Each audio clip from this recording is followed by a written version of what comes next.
दोस्तों, वर्तमान में जिस तरह से कोरोना वायरस ने कई लाख से अधिक लोगों की जान ले ली है और आज भी हम इस महामारी का डंस झेल रहे हैं, लेकिन क्या आपने कभी ये सुना है कि ऐसे ही कभी एक ज्वालामुखी जिसके फटने से निकली धधकती राख और लावे ने तकरीबन 1 लाख लोगों को मौत की नींद सुला दिया था तथा दिन की जगह रात होने लगी थी। यही नहीं बल्कि गर्मी में बर्फ पड़ने लगी थी। इसके साथ साथ पूरे विश्व को भूखमरी तथा लाइलाज बीमारियों ने भी घेर लिया था। अगर नहीं तो आज हम इस वीडियो के माध्यम से हम आपको बताने जा रहे ऐसे ज्वालामुखी टेम्बोरा के बारे में जिसके धमाके को अब तक का सबसे बड़ा ज्वालामुखी विस्फोट कहा जाता है। नमस्कार दोस्तों, स्वागत है आपका हमारे YouTube चैनल टिटबिट इंडिया में। दोस्तों, मैं आपसे रिक्वेस्ट करूंगा, अगर आप चैनल पर नए आए हैं तो चैनल को सब्सक्राइब कर लीजिए और बेल आइकन को प्रेस कर लीजिए ताकि आने वाली नई नई वीडियो की जानकारी आपको मिलती रहे। दोस्तों, माउंट टेम्बोरा इंडोनेशिया के वेस्ट नुसा तेंगारा में एक सक्रिय ज्वालामुखी है और यह ज्वालामुखी इंडोनेशिया के सुम्बावा द्वीप पर स्थित है और भूवैज्ञानिकों द्वारा बताया जाता है कि सन 1815 से पहले इसकी ऊंचाई 4300 मीटर थी, मतलब 14100 फीट से अधिक थी, जिस कारण यह इंडोनेशिया द्वीप समूह की सबसे ऊंची चोटियों में से एक था। दोस्तों, बताया जाता है कि वर्षों तक शांत रहने के बाद 5 अप्रैल 1815 को वहां के स्थानीय लोगों ने धरती में कंपन महसूस किया था और स्थानीय लोग आने वाले खतरे से अनजान थे। लेकिन वहीं दूसरी तरफ लगातार हो रहे कंपन के साथ ये ज्वालामुखी अपना रौद्र रूप दिखाने के लिए खुद को तैयार कर रहा था तथा टेम्बोरा के नीचे का मैग्मा कक्ष 1815 से पहले हुए विस्फोटों की वजह से सूख गया था और कई शताब्दियों तक शांत रहा। लेकिन धीरे धीरे फिर से यह भर गया तथा उसके साथ ज्वालामुखीय गतिविधि भी उस वर्ष चरम पर पहुंच गई। वहीं हजारों वर्षों के विश्राम के बाद 5 अप्रैल 1815 को अचानक यह गड़गड़ाहट करने लगा। दोस्तों, वो कहते हैं ना कि होनी को कौन टाल सकता है। फिर एक दिन अचानक शुरू हुई विस्फोटों की एक श्रृंखला द्वारा टेम्बोरा ज्वालामुखी ने एक हिंसक रूप ले लिया जो अभी तक मानव इतिहास में लगभग 10,000 साल में सबसे बड़ा विस्फोट था। फिर 10 अप्रैल को ज्वालामुखी का भयानक विस्फोट हुआ जिसकी वजह से पहाड़ से आग 3 दिशाओं में भयंकर रूप ले चुकी थी और धुएं तथा गैस का गुबार वायुमंडल में 25 मील तक पहुंच गया। आग से उत्पन्न हवाओं ने पेड़ों को उखाड़ दिया। पायरोक्लास्टिक प्रवाह या गर्मागर्म राख 100 मील प्रति घंटे से अधिक की गति से चारों ओर उड़ रही थी तथा उनके रास्ते में आने वाली सभी चीजों को नष्ट करती जा रही थी।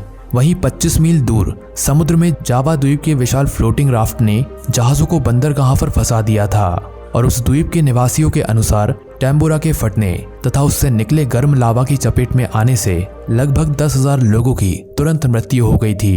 दोस्तों, पूरे क्षेत्र में हफ्तों तक राख की बारिश हुई। पहाड़ से सैकड़ों मील दूर मकान मलबे में दब गए। ताजे पानी के स्रोत हमेशा के लिए दूषित हो गए। फसलें और जंगल तबाह हो गए।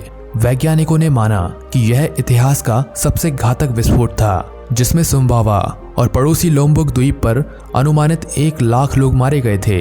उनमें से ज्यादातर भूखमरी से मारे गए थे। प्रमुख विस्फोट जुलाई के मध्य में समाप्त हो गए, लेकिन टेम्बोरा के इजेक्टा का गहरा और स्थायी प्रभाव हुआ।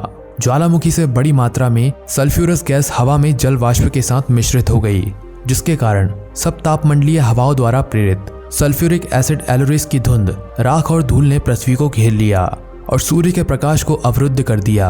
वहीं विस्फोट से पहले टेम्बोरा की अधिकतम ऊंचाई लगभग 4300 मीटर 14,100 फीट थी, लेकिन उसके बाद यह ऊंचाई 2,850 मीटर 9,350 फीट तक कम हो गई थी।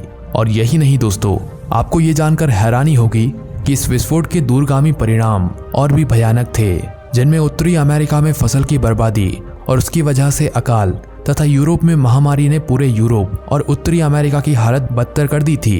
दोस्तों, जलवायु विशेषज्ञों का मानना है कि 1816 में उत्तरी गोलार्ध के अधिकांश हिस्से में बेमौसम ठंड के लिए टेम्बोरा आंशिक रूप से जिम्मेदार था, जिसे बिना गर्मी के वर्ष के रूप में जाना जाता है। वहीं चीन और तिब्बत में बेमौसम ठंड की वजह से पेड़ पौधे पशु पक्षी तक खत्म हो गए थे तथा बची हुई फसल को बाढ़ ने बर्बाद कर दिया। उत्तर पूर्वी संयुक्त राज्य अमेरिका की बात करें तो 1816 के मध्य मई में मौसम पिछड़ा हो गया। जैसा कि स्थानीय लोगों ने कहा, गर्मियों में पाला पड़ने से न्यू इंग्लैंड और दक्षिण में वर्जीनिया तक बर्फबारी हुई। उस वर्ष मकई की फसल इतनी खराब थी कि उन्हें $1000 तक के ऋण के लिए आवेदन करना पड़ा था। इसके अलावा यूरोप और ग्रेट ब्रिटेन में 1816 की गर्मियों में सामान्य से कहीं अधिक बारिश हुई। आयरलैंड में 8 सप्ताह तक लगातार बारिश हुई। आलू की फसल खराब हो गई, अकाल पड़ गया। यूरोप और ग्रेट ब्रिटेन में मकई और गेहूं की फसलों की व्यापक विफलता के बाद भूख और उसके बाद बीमारी आई। टाइफस नामक महामारी 1816 के अंत में आयरलैंड में फैल गया, जिससे हजारों लोग मारे गए और अगले कुछ वर्षों में ब्रिटिश द्वीपों में फैल गया। दोस्तों, अगर हम बात करें कि उस वक्त इस ज्वालामुखी विस्फोट का भारत में क्या दुष्प्रभाव देखने को मिला था, तो आपको बता दें कि अप्रैल 1815 के आखिरी सप्ताह में सोमवार 24 अप्रैल को सुबह का तापमान 11 डिग्री सेल्सियस था और शुक्रवार 28 अप्रैल तक यह 0 से 3 डिग्री सेल्सियस कम हो गया था। टेम्बोरा का प्रभाव कुछ दिनों के बाद बंगाल की खाड़ी में आ गया था। उधर मद्रास संभवतः 2 सप्ताह बाद इसे महसूस करने वाला पहला राज्य था जहां तापमान हिमांक बिंदु तक गिर गया था। ज्वालामुखी बादल में एरोसोल सूर्य और पृथ्वी से गर्मी को अवशोषित कर रहे थे।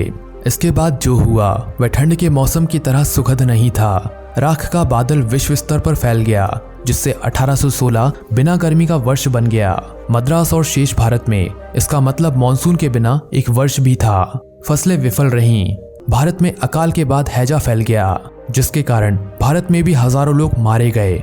वहीं अगस्त 1815 में विस्फोट के बाद जावा से पहले शिप मद्रास पहुंचा। मद्रास कुरियर में जो कुछ हुआ उसके प्रत्यक्षदर्शी विवरण के लिए शिप के कैप्टन का इंटरव्यू लिया। वह अपने साथ ज्वालामुखी राख का एक बैग भी लाया था, जिसे आगे के विश्लेषण के लिए कलकत्ता भेज दिया गया था। लेकिन इसके बाद किसी ने भी मद्रास में हुए बड़े हिमांक को ज्वालामुखी से नहीं जोड़ा और ना ही ये बात किसी किताब या स्कूल में हमें बताई गई, जिसका मुख्य कारण उस वक्त ब्रिटिश ईस्ट इंडिया कंपनी का शासन होना माना गया है। दोस्तों, अगर फिलहाल की बात करें तो टेम्बोरा ज्वालामुखी अभी भी एक्टिव है, जो मानव जनजाति पर उतना ही खतरा है जितना वो पहले था। फिलहाल अब ये कछुए के खोल के आकार का हो गया है। विस्फोट से पहाड़ की ऊंचाई 4000 फीट से भी कम हो गई। 3000 फीट गहरा और 3 मील से अधिक चौड़ा गड्ढा उतना ही बंजर है जितना विशाल यह कभी हुआ करता था, जिसके कटोरे जैसे आकार में घास का एक तिनका भी नहीं है। खड़ी गड्ढा की दीवारों के आधार पर मलबे के विशाल ढेर आज भी हैं और सल्फ्यूरस गैसों की समसामयिक फुफकार ने हमें चेतावनी दी कि तंबोरा अभी भी सक्रिय है। दोस्तों, अगर आपको इस वीडियो में दी गई जानकारी अच्छी लगी तो चैनल को सब्सक्राइब कर दीजिए तथा बेल आइकन को प्रेस कर दीजिए। धन्यवाद।